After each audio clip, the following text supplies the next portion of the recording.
ধরনের হচ্ছে বলা যায় অভিযোগ করেছেন নানা বিষয়? উনি আসলে লার্নেড, উনি ওনার মতো করে লার্নেড, কিন্তু কেন জানি কোথায় যেন শুধু ওনার রিংটাই বাজাচ্ছে, রিংটোনটা জনগণের রিংটোন বাজে নেই।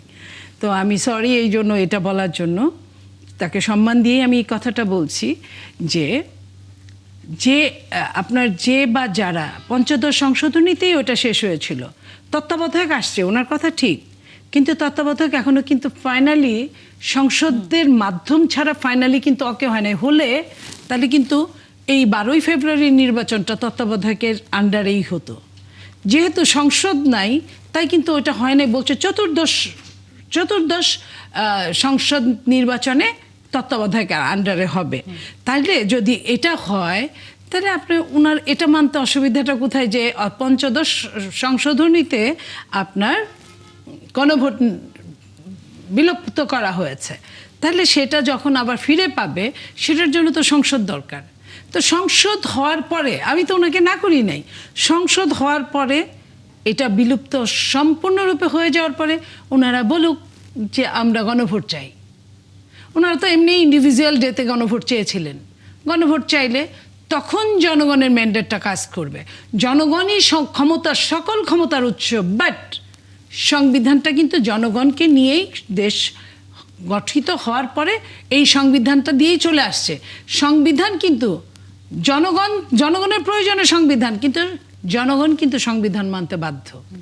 তো সংবিধানে যেহেতু নাই, আরেকটা জিনিস উনি বলেছেন যে সংখ্যাগরিষ্ঠ ভোটে অস্বীকার করছি না। সেই দিন 12ই ফেব্রুয়ারিতে সংখ্যাগরিষ্ঠ ভোট ছিল হা ভোটে, কিন্তু যখন হা ভোটের সংখ্যাগরিষ্ঠ ভোটের যারা সরকার হলো তারা যখন নিষেধাজ্ঞা দিল, আমি সরকারের বিপক্ষেই এখন কথা বলছি, তারা যখন বলল যে না আমরা তুলে নিলাম, ঠিক আছে, তাহলে তাদের যে ভোটগুলা, সে ভোটগুলা কিন্তু তাদের কিন্তু ম্যান্ডেট দিয়েছে তারা, তাহলে তুলে নিল।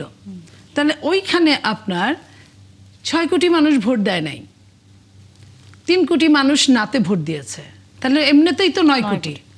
বাকি যে 3 কোটি থাকলো তার মধ্যে যেটা সরকারের, যারা সরকার থেকে যারা বললো যে আমরা তো উঠিয়ে নিলাম, প্রত্যেকটা সরকারের একটা অংশ, একটা এমপি মিনিমাম 1.5-2 লাখ ভোট পেয়েছে, ভোট পেয়ে এমপি হয়েছে। জনগণ কিন্তু তাদেরকে ওই ম্যান্ডেটটা দিয়েছে তাদের হয়ে কথা বলার জন্য, তাদের হয়ে কাজ করার জন্য। তাহলে আমি একজন লার্নেডকে এই কথাটাই বলতে চাই, জনগণই তো ক্ষমতার উৎস। তাহলে ওইখানে 9 কোটি জনগণ মাইনাস, এখানে আবার এই 3 কোটির মধ্যে আবার প্লাস মাইনাস আছে। এবং মেন কথা হচ্ছে সংবিধানেই নাই।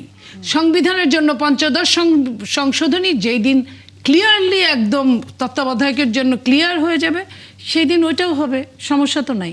তারপর আপনি ইলেকশনে আসেন, যদি সবাই মিলে যদি ইলেকশন করেন। নাম্বার 2,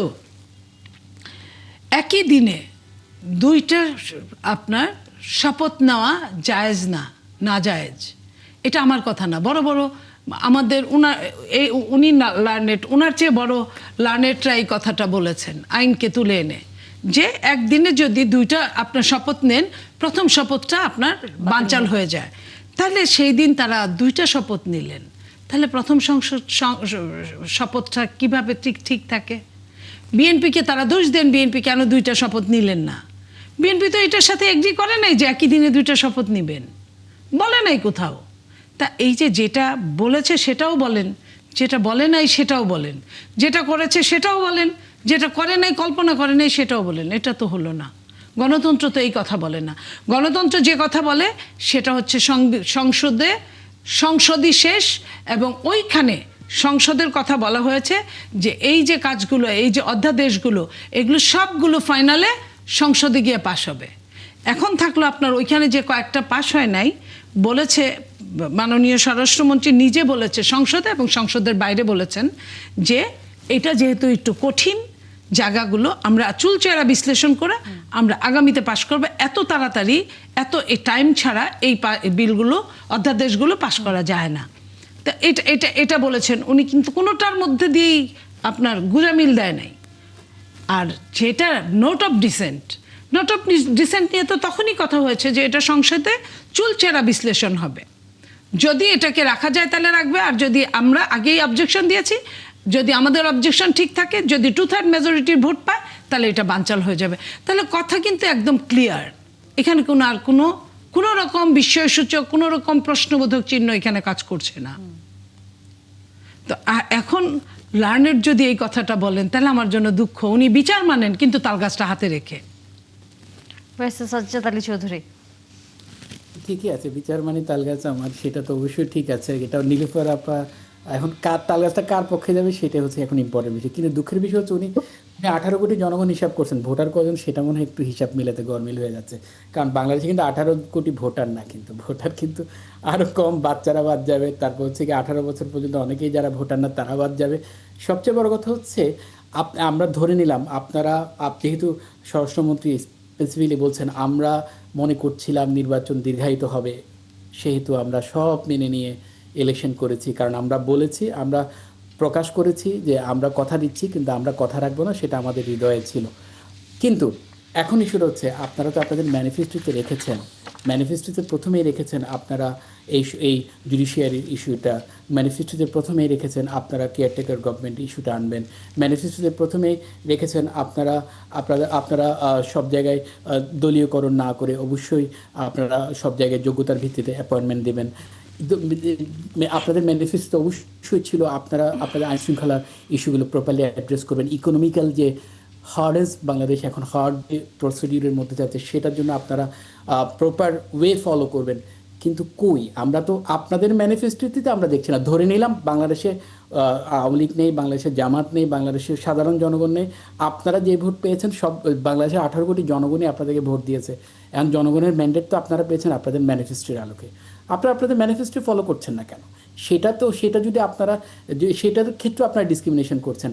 আপনারা কাঠকে আগে দিচ্ছেন কালি শুকানোর আগে, কিন্তু অন্যগুলোকে আপনারা পিছিয়ে দিচ্ছেন। কারণ সেগুলো আপনাদের যে পথ চলা, স্মুথ পথ চলা উইদাউট জবাবদিহিতা ছাড়া, সেখানে আপনাদেরকে ডিস্টার্ব করবে এবং লাগাম টেনে ধরবে।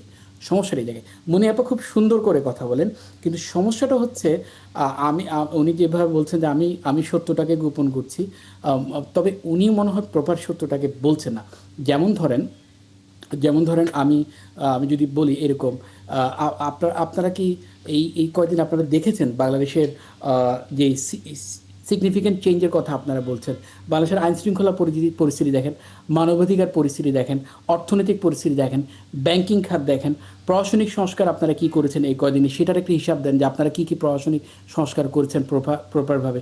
স্থানীয় সরকার নির্বাচন অথচ ইউনিট সরকার করতে চেয়েছিল, আপনারা তখন করতে দিলেন না। এখন আপনাদের একজন উপদেষ্টা বলছেন যে 1 বছর পরে হবে, 2 বছর পরে হবে, যদিও বা বলছেন ফার্স্ট ফেজ অক্টোবর থেকে শুরু হবে, সেটাও এখনও ক্লিয়ার না। তারপর হচ্ছে আপনারা সংসদের কার্যকারিতা কি আছে, সংসদে কি বিষয়ে আলাপ হচ্ছে? আমরা তো সবসময় দেখি 71 নিয়ে আলোচনা আর ইসলামী ব্যাংক নিয়ে আলোচনা। এই হলো কতক্ষণ জামাত যখন বলা শুরু করে তখন আপনাদের কিছু সদস্য 71 দিয়ে জামাতকে ধুয়ে ফেলে আর ইসলামী ব্যাংক নিয়ে আলোচনা। দুর্নীতির লাগাম টেনে ধরতে পারছেন। আপনাদের মন্ত্রীর ব্যাপারে তো আপনি কোনো কিছুই বলছেন না। প্রতিমন্ত্রী সব কিছুই ওনার বউয়ের নামে, ওনার ছেলের নামে, ওনার আত্মীয় স্বজনের নামে সব কিছুর কন্ট্রাক্ট, টেন্ডার সব কিছু আপনাদের মন্ত্রী নিয়ে নিচ্ছেন। সেগুলোর ব্যাপারে তো কিছু বললেন না। জুডিশিয়াল কি সংস্কার করেছেন? সবচেয়ে বড় কথা হচ্ছে আপনারা জি.কে. শামীমকে কদিন আগে দেখলাম যে রেল স্টেশন বা সমস্ত বিলবোর্ডের দায়িত্ব তাকে দিয়ে দিচ্ছেন। তারপর হচ্ছে আমরা দেখতে পাচ্ছি আপনারা প্রতিষ্ঠানকে আমি একটু বলতে পারি, আমি খুব কম বলেছিলাম, আপনি অনেক বলে ফেলেছেন, আপনি এত বেশি বলে ফেলেছেন। শোনেন, আমি একটা বেশি লম্বা করব না, একটা লাইন বলবো। আপনি 5 মাসের বাচ্চার কাছে যদি 72 বছরের বয়স্ক মানে ওল্ড সিটিজেনের যদি ফলাফল চান তাহলে কি হয় বলেন? আপনি যতগুলো বললেন সবগুলো কি 5 মাসের একটা সরকার দেওয়া সম্ভব? সেটার জন্য সময় দরকার, সেটার জন্য আপনার সহযোগিতা দরকার। এটা সরকার একাই সব কিছু করতে পারে না। আমি আবারও বলছি, সরকারের সাথে বিরোধী দল থাকতে হয়, বুদ্ধিজীবী মহল থাকতে হয়, সরকারের সাথে বিশেষজ্ঞ মহল থাকতে হয়, সরকারের সাথে আপামর জনগণ থাকতে হয়। প্রত্যেকটা জেলায়, প্রত্যেকটা থানায়, প্রত্যেকটা ইউনিয়ন পর্যন্ত সরকারের সঙ্গে রিলেশন থাকতে হয়। সেইখানে আপনি কখনোই কোঅপারেশন করবেন না, অথচ ডায়লগগুলো কিন্তু একটাও আপনার বাদ পড়ে নাই, বরং কোনোটা যদি টুকায় যদি না থাকে সেটাও আপনি তুলে নিয়ে আসছেন, যাতে এখন আপনি দরকার যেখানে নাপা খাওয়ার এখানে কিন্তু আপনি কুইনাইন খাইয়ে দিয়েছেন। নর্মাল জ্বরের জন্য, তার তো উল্টা উল্টা তার সমস্যা হবে, এটাই স্বাভাবিক, ঠিক না? জি, মোস্তফা মামুন, আপনার যদি এখানে কিছু যুক্ত করার থাকে, যে রাজনৈতিক হয়তো বক্তব্য আমরা শুনছি পাল্টাপাল্টি, কিন্তু যেটি আসলে মূল যে জায়গাটির মধ্যে এখনো আসলে আমরা কম বেশি সাধারণ মানুষ ঘুরপাক খাচ্ছি, যে সংবিধান সংস্কার কমিটিতে বিরোধী দলের যে অনীহা, সেটি সামনের দিনগুলোতে আসলে রাজনৈতিক মাঠে কোনো প্রভাব ফেলবে কিনা?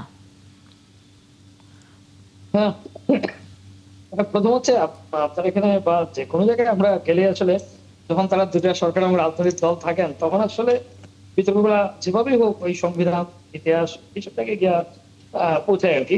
তো আমি জানি না, এক কথা যখন বারবার বলতে থাকেন, একই তর্ক বারবার করতে থাকেন, তাদের কেমন লাগে আমি আসলে জানি না। কিন্তু আমরা না শুনতে শুনতে ক্লান্ত, এবং এটা তো নতুন না, আমরা আসলে গত 50 বছর ধরেই এরকম নানান বিষয় শুনছি, যেগুলো আমি মনে করি যে কোনো একটা জায়গায় না একটা সমাধান হওয়া উচিত, কোনো একটা জায়গায়। এবং যে এটা সমাধান করবে, যে একটু ছাড় দিয়ে হার মেনে নিয়ে ওটা সমাধান করবে, যে ভাই আচ্ছা ঠিক আছে, তো সেই দেখবেন আমি নিশ্চিত ভাবে বললাম যে সে হচ্ছে অনেক বেশি এজ পাবে, তার ভোট একটা ভোট হলো 1% হলো পারবে। কিন্তু আমরা আসলে আপনি তাহলে আগামী নির্বাচনের অনেকটা পরামর্শ দিয়ে দিলেন রাজনৈতিক দলগুলোকে, তারা নিশ্চয়ই এটা ভাববে। জি, আমি তাদেরকে বলি যে তারা বাসায় গিয়ে, তাদের বাসায় তো লোকজন আছে, তো তাদেরকে জিজ্ঞেস করেন, তারাও যখন এই প্রসঙ্গ শুরু হয় তখন দেখবেন যে তারা মোবাইল টিপা শুরু করবে, অন্য কিছু বলবে, অন্য সময় বলবে যে হ্যাঁ তোমারটা দেখেছি খুব ভালো হয়েছে। কারণ এই প্রসঙ্গগুলো না আমাদের মতো দেশের নিশ্চয়ই গুরুত্বপূর্ণ, সংবিধান গুরুত্বপূর্ণ, ইতিহাস গুরুত্বপূর্ণ, সব গুরুত্বপূর্ণ। কিন্তু দিনের পর দিন যদি এটা নিয়ে আমরা তর্ক করতে থাকি, আরো দিনের নির্বাচন হবে এই নিয়ে তর্ক করতে থাকি, নিশ্চয়ই দুই পক্ষের পয়েন্ট আছে, সবই পয়েন্ট আছে। কিন্তু এই যে সাধারণ মানুষ, আমাদের যে মানুষ আমরা যারা, আমরা আসলে কি চাই? আমরা তো আইন শৃঙ্খলার উন্নতি চাই। আমরা তো চাই না যে আমি এই যে এখন 12টা বাজে বাসা থেকে বেরোতে গিয়ে আমি ভালো থাকবো, সেটা চাই। আমরা কি চাই? আমরা চাই বাজারে গেলে যেন আমি আমার আর যেন মানে পকেট ভর্তি টাকা নিয়ে যেন ব্যাগ খালি না হয়, বরং মানে খালি পকেটে মানে অর্থাৎ নাগরিক নিরাপত্তার বিষয়টি আসলে আমরা সাধারণ মানুষরা চাই, সেটি সকলেরই, সরকার এবং বিরোধী দলের চিন্তা করা উচিত।